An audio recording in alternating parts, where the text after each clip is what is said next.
thank you and welcome you to the Tales from the Horn, Somalia's Struggle for Healthcare Conference. My name is Wafad Nuruddin, and along with several members of Peers United for Somali Health, we've been organizing this conference for you, and I'll also be your MC for the day. So it's an honor to welcome you to our events.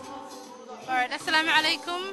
My name is Nasra Jama. I'm a part of Peers United for Somali Health. We are an organization that is comprising of students and professionals who are here in the United States and North America. We have students and professionals in Minnesota, in Texas, Philadelphia, and Canada. And we are here today to talk to you about a conference we did. Peers United for Somali Health originated in 2007 when a bunch of young minds got together and decided that they wanted to support Somalia and redevelop the healthcare system. Situation, particularly in Somalia.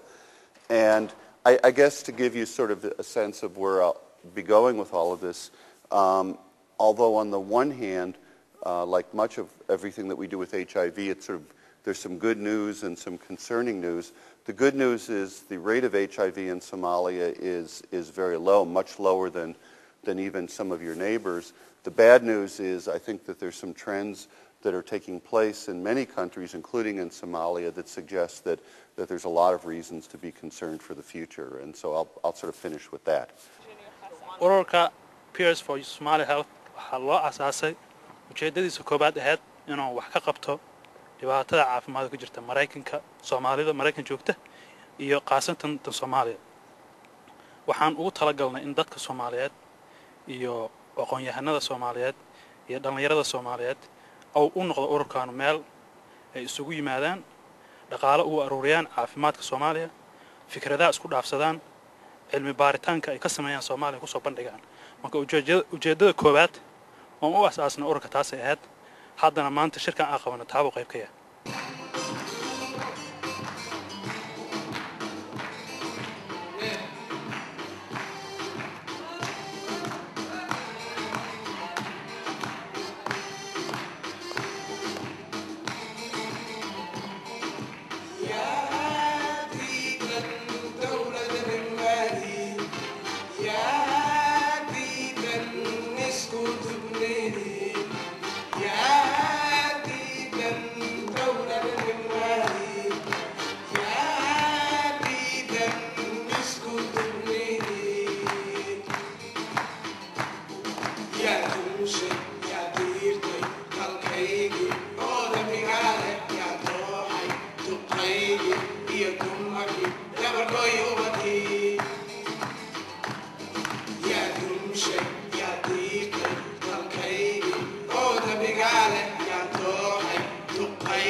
Tales from the Horn, Somalia's Struggle for Healthcare was a conference held on April the 19th, 2009 at Wiley Hall at University of Minnesota. This conference is aimed at students, healthcare professionals, and the general public to discuss the healthcare issues that are going on in Somalia. The speaker panel was an interdisciplinary, diverse group of individuals, Somalis and non-Somalis alike, who showcased their research about infectious diseases, health education, and just the different programs that they're engaged in Somalia at the moment. Now, this conference was attended by approximately 100 individuals, and it was very successful in our opinion. And we were able to just showcase and let people know about what's going on in Somalia today.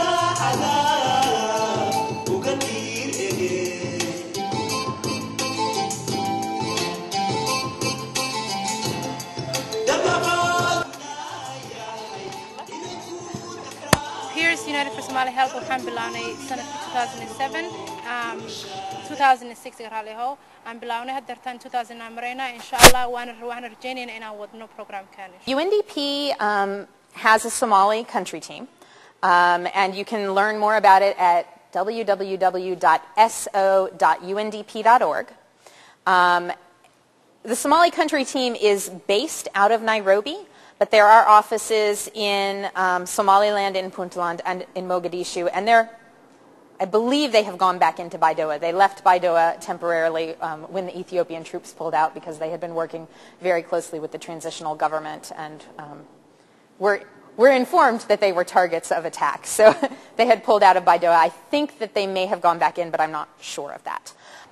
Well, eventsiyada soo socda ama waxyaabo rabna inaan qabanno waxa qayb ka ah inaan horta marka hore ururka u yeelno dhaqaale inuu yeesho xafiis inuu yeesho dadka inaan barno wuxuu yahay ururkan sababta hadda waxa ardada iyo aqoon-yahanada ama dadka caafimaad ku jira inta badan og ururkan laakiin ujeedada hadda waxaan rabnaa inaan barno dadka Soomaalida oo dhan especially Minnesota dadka degan oo ururkan dadka u badan oo qaybta ka ay degan yihiin marka isna muhiimadda koowaad ma ahan in aan events kala qabanno laakiin muhiimadda koowaad waxa waaye inaan barno dadka ururkan ujeedadiisa leedahay si oo bari ka maalin oo guul ugu dhamaato waxaan samaynayno on Soomaaliya raad saameyn ugu yeelana caafimaadkeeda. We established a program for women. We know the women are the caregivers. We know the women are the core of a family and the core of the community, because if the family is successful, then you raise a whole community that is successful and that's healthy. So Radio Delta established a program for women to advise, to advocate, to help them through the process of rebuilding Somalia. And with the limited resources, of course, the first thing that becomes impact is the mother, because she gives, she sacrifices all the time. Somalia haddaan wax kaga sheego waxaan sameynay tusaale ahaan sanadkii 2007ka lacag ayaan u aruurinay isbitaalada Soomaaliya mid kamid ah waxaan xiriir la sameynay isbitaalada Soomaaliya oo ku kala yaala magaalooyinka Soomaaliya meelo badan oo kamid ah kulligood maana la wada sameynin xiriirkaas oo ahaa informationka iyo waxyaabaha baahidooda tahay inaan ogaano taas ayaa sameynay ilaa haddana waa ku jiro waxaan rabnaa inaan sameyno inaan sii badino xiriirkan la leenahay but runtii dhaqaalaha wax walba ku xiran yihiin dadka Soomaalida oo naga dhageysanaya ama naga daawanaya bartamaha.com waxaan rabnaa inay nala soo xiriiraan Peers United for Somali Health.com is that .org yeah that's the website information halkaas ka helaysaa dadka madaxda ku jira dadka madaxda ururka madaxda information halkaas ku jira contact information halkaas ka helaysaa marka nala soo xiriira dhaqaalan u baahanahay maskax baan u baahanahay in nala shaqeeyaan u baahanahay marka waxaan jeclaan lahayn in dadka Soomaalida ah iyo qof ka soo daneynaya caafimaadka Soomaalida inuu nala soo xiriiro maasanta baahidano gabahay qalinkiyo buga baahidano gabahay bulshayahay aqoontiyo ku dadaala waxbarashada bulshayahay aqoontiyo ku dadaala waxbarashada bulshayahay aqoontiyo ku dadaala waxbarashada baldayo eego taariikh rabaara burburkii dhulkeenniyo sagaashanka beeso imisa buuga baalbeelay la mariyo inta sodoodo buufin la meeyey inta bilyadoo qaxay usoo baxay banaana qurbaha ku bayla inta baradhaayo bogoy ku reebe gogooye beerkoob iyo geriye beeraha waxwaya ku baahireen buurin hadalka. We were motivated by just looking at Somalia and looking at the health situation in Somalia. We know that since the fall of the last government since 1991 that there has not been a real healthcare system, that the little hospitals that do exist lack basic healthcare understanding, they lack medicine, they lack the environment to provide wholesome healthcare. And that's what we want to do. We want to support those people back in Somalia who are trying to provide healthcare. We want to support them in a way we can, provide them with supplies, but also provide education to the people here in the United States and in Canada, understand what healthcare issues that are affecting the Somali people here locally and internationally. We want to just repeat the website for you. It's www.pushforbettercare.org, and you can also find the video of the conference on bartamaha.com and the website at pushforbettercare.org. Okay, another huge thing is the whole thing about DDT use. Despite the seriousness of malaria, we question the reintroduction of this very, very serious chemical that has been banned. I mean, we know over the past maybe since the 60s, we know how devastating for the environment, for the health of people, DDT has been. From like things like bioaccumulation and also just changing the biodiversity in a lot of the ecosystems. We're talking about, if we're talking about the effects of DDT on human health, we're talking about things like changing the reproductive health systems, affecting the nervous system, creating a lot of deformities. One of the studies that I was reading and was very interesting is actually it causes the feminization of men. Go figure, right? So, it's scary. So there's a lot of things that the DDT has done to people and to the environment and to individual health.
Then, once you leave a conflict area and perhaps have the opportunity, as most of you have or all of you have, to resettle in a supposedly safe place, like in this case Minneapolis, St. Paul in the United States, we know that we have many refugees going to other parts of the world.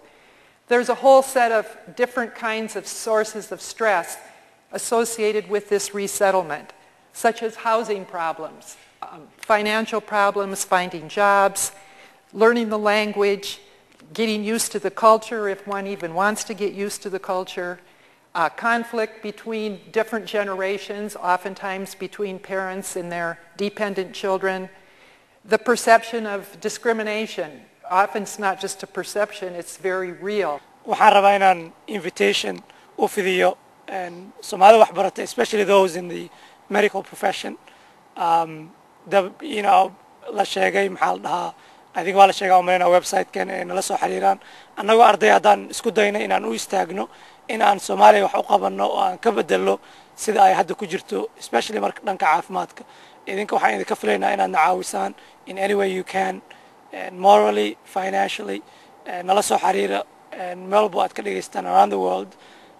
Insha Allah marta waxaan rajaynaynaa dad badan markay maqlaan ama arkaan videogan inay nala soo xiriiri doonaan. Assalamu alaikum.